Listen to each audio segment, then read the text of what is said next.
Why are you so gung-ho about the sweep happening again tonight? Because how many times have we seen just the Minnesota Timberwolves allow the Dallas Mavericks to rally back and come back to win games? It's really something that should be studied when it comes to basketball because it's unbelievable just the ineptitude and really the brain freezes going on by the Timberwolves, but also their coaching staff as well. So one, you have Karl-Anthony Towns, who's shooting horribly from three. I believe he's like 3 of 25 or something like that in the series, but also it's a situation where you don't have other guys stepping up. And this is a road game, remember this, right? And also you have a guy in Kyrie Irving that is 14-0 when it comes to closeout games. 14-0. Tonight is a closeout game. He moves to 15-0 after this one because he's just been so dynamic with his numbers, but especially defensively, and to have something more on Live on the Line when we get to Bold and Disputable with a defensive play that I need from Kyrie. But also Luka Doncic, P.J. Washington, they have so many pieces that are firing at the right moment. So I do agree with Brad in terms of how they're playing that duo of Luka and Kyrie.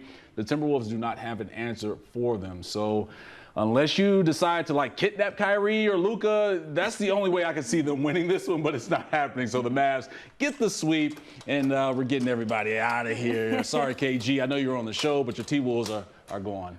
Adios, Cancun. Man, they haven't been to the finals since 2011, so it'd definitely be nice for Mavs fans to see that. But you mentioned one guy in particular about stepping up in big moments. I have to disagree with you slightly, and that's P.J. Washington, because in this series in particular, he has not been doing that. I'm going to take the under 1.5 made threes. It's at plus 145 because, yes, in his last series, he did go off. But this series, right now, 2 for 12 on three-pointers through the first 2 games of the series. He was obviously hot, but I do think it's changed a little bit. I think because of the way that Doncic and Irving have been playing with one another and playing so well, they're knocking down those shots. P.J. Washington's role is just diminished slightly, especially if they've got a comfortable lead in this one. Do you think it's going to be close? Curious if you think it's going to be close. No, I don't think it's going to be close. I think it's going to be a blowout. Dallas pulls away in the second half. My point exactly. P.J. Washington, I don't know. How much are they on the floor? Are they on the floor through the whole thing? Great point. So I liked the plus money. I was awfully enticed by the P.J. Washington under threes. Brad, what about you?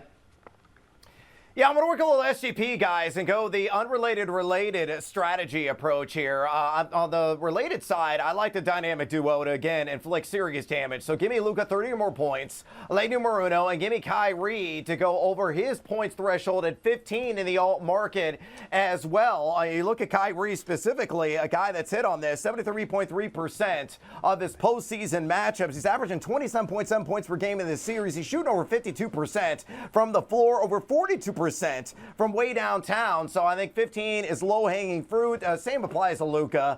He's averaging 32.7 here in this series, shooting 40.6% from distance. He's jacking over 23 shots a game. And the T-Wolves defense has come unraveled. They're giving up now over the entirety of the postseason 1.099 points per possession. And then here is where the twist occurs. I think Minnesota will be competitive in an elimination game. So giving them in the alt market plus 13.5. They've lost by 1, 3, and 9 points in this series. I think they're going to be under 10 points, but get the L in this one. So all these legs hit, you see that handsome juice on your screen.